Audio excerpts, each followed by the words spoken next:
longer a strength type position. It's guys that got long arms. And so when they changed the pass protection rules that you could extend your arms and get your hands on a guy like that inside the framework, it changed it. And they've done a really good job in college football of producing offensive linemen. I think we had about 11 or 12 rookies that started last year and played real well. It used to be in the old days you had 2 or 3 years before those guys came out of the wishbone and scramble blocking. But now the colleges throw the ball as well as they do in the NFL, and the technique is very, very good. Also, with the offensive line evolving, quarterbacks now, they're looked at differently. You got short guys like Russell Wilson now is thriving, but you also had the big guys like Aaron Rodgers and all that can extend out and look over the top. Well, you know, it's the quarterback has to have a feel to throw those windows. Is what they have to have, and that Russell Wilson has the great feel for throwing the ball through the windows. But historically now, I think teams that have the best offensive line that can control the game. One of the reasons the Cowboys won 12 games 2 years ago is because their offense had the ball for 34 minutes.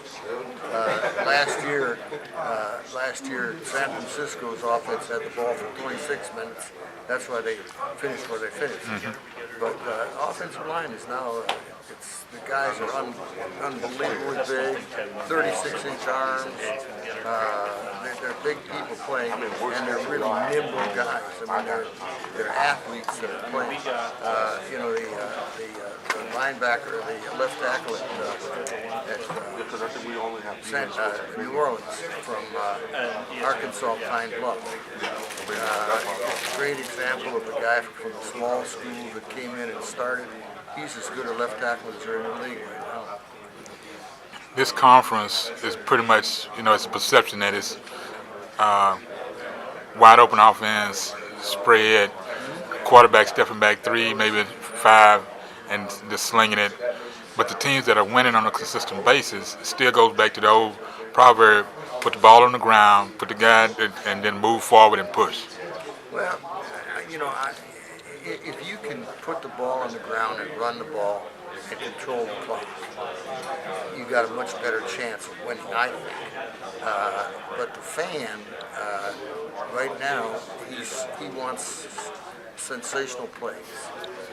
And you don't get 75-yard plays in the running game. That's true. You get them in the passing game. And, you know, I think the quarterbacks in this league last year, the Western Kentucky, the Southern Miss, the Louisiana Tech quarterback, they had some pretty darn good quarterbacks here last year.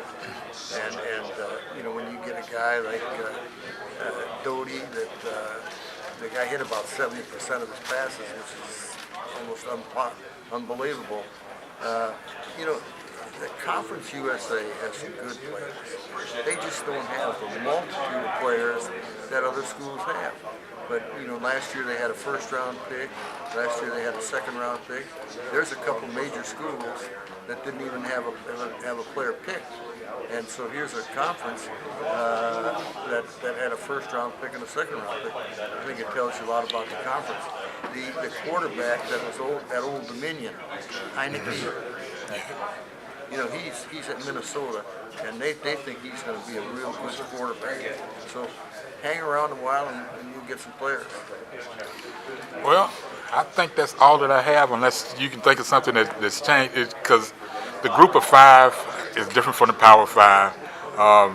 Several conferences, ConferenceUSA and the American, they're the 2 conferences that pretty much are taking their responsibilities going to bowl games. Like the American last year, U of H makes a run, and they were pretty good last year. Yeah. And they'd be pretty good or better. And I wouldn't be a bit surprised if Houston plays Oklahoma very, very close in that Week 1 game down in Houston this year. Is that the Week 1? Is that pretty much the game that everybody's kind of like paying attention to, between the matchup? Yeah. You know, that's LSU, Wisconsin at Lambeau Field, that's USC, Alabama here.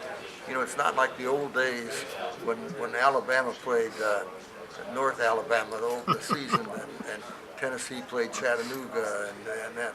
You know, now there's no more practice games. You come out of the chute ready to play, and you better not lose, because if you got 2 losses, you're never going to get into the playoffs. I guess I do have one question. On the pro level, the divisions are they pretty much set now? The teams pretty much is it a parity, or are there starting to be a change of? Well, don't use the word parity. Well, then, yeah, I'm listening to the person that'll correct me on it. Use competitive balance. I like that. That sounds. And I think the competitive balance in this league is such that's unparalleled. And you know, I think that if you get a quarterback like the AFC South has, you know, they picked up 2 quarterbacks last year in the AFC South. Tampa picked up a quarterback last year.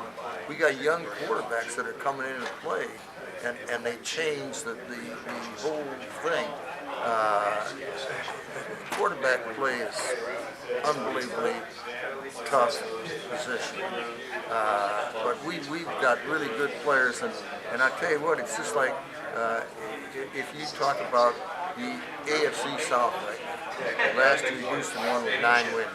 I guarantee you there's people that think Jacksonville has a chance to win. There's people that Indianapolis with luck has a chance to win. And there's 2 people that think Tennessee, with a second-year quarterback, has a chance to be pretty good. I think that's all I have today. Thank you, sir. More than happy to do it for you. All right.